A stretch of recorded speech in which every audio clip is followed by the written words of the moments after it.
Hi, this is Farouk. Welcome to the Sensibility Podcast.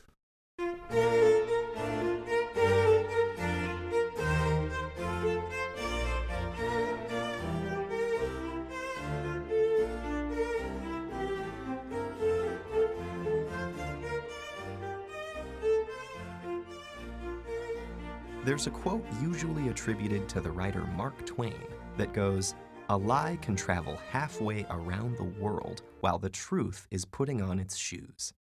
The truth is, we don't really know when Mark Twain said that, or even if he did. There was a time when we got fake news once a year on the 1st of April. And it was usually a tongue-in-cheek report that fooled some of us for a day. And if a newspaper printed an inaccuracy, an equally prominent and immediate retraction followed.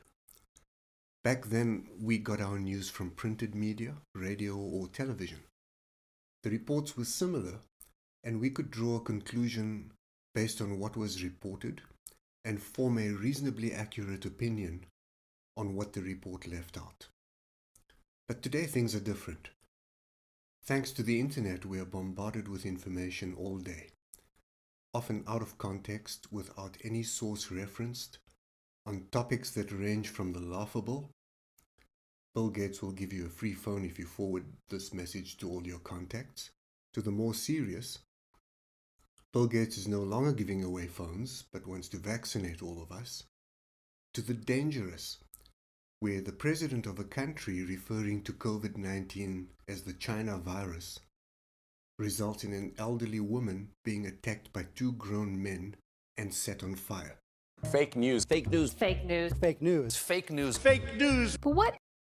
So not only are we in the middle of a pandemic, which has seen fake news skyrocket, but it seems we're in the grips of an infodemic as well.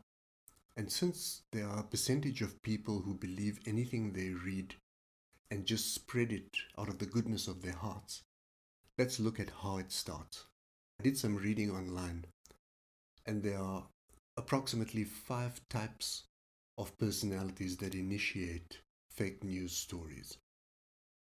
The first one is a joker, and we've all seen memes that go viral. Some of them go a little bit too far and are believed.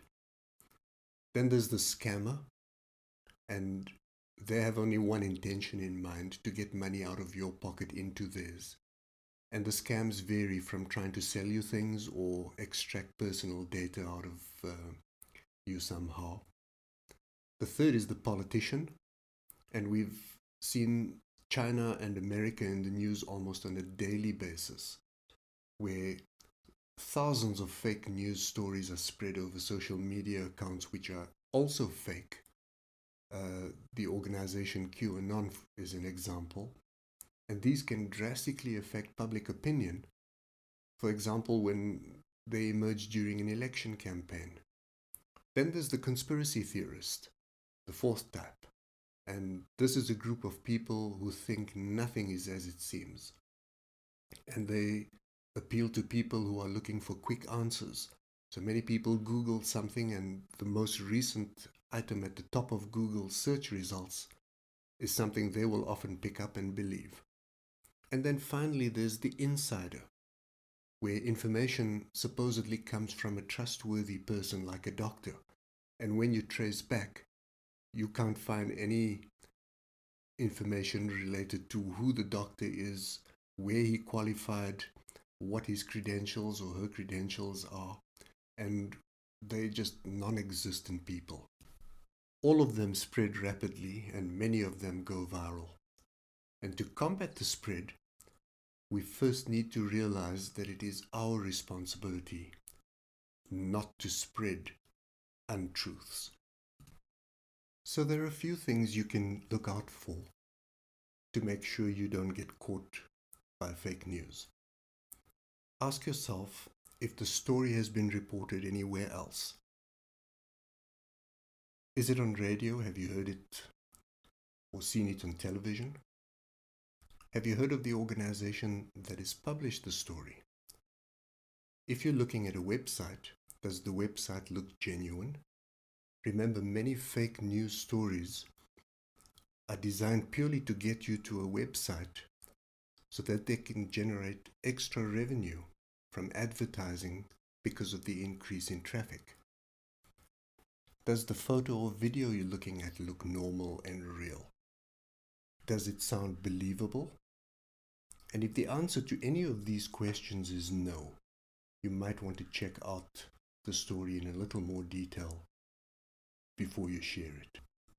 Having said all of that, I'd like to add just a few more points before concluding. Understand when a message is forwarded. It's usually marked and an indication that the person who has sent it to you has not written it themselves.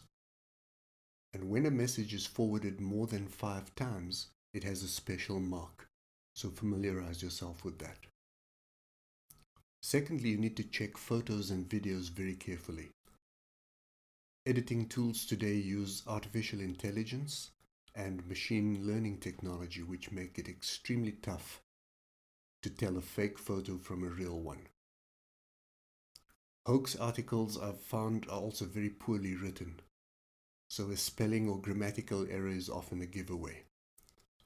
And when something goes viral, remember that the fact that it's been forwarded so many times doesn't make it true. For me, something that always raises my suspicion is when a sender urges me to forward the message to others. And finally, when you receive something that's fake, tell the person who sent it to you and ask them to verify things before they share it in the future. Consider that there have been a number of prosecutions recently involving the spread of fake news because we're in the middle of a pandemic. So we don't want to be spreading false information. And when a cure for the pandemic is found and we have a vaccine, you can expect that to make world headlines on almost every television news channel and newspaper. You won't get that news over WhatsApp from a friend. If you found this useful, I'd be most grateful if you'd share it with a friend. Until next time, take care of yourself, and if you can, someone else too.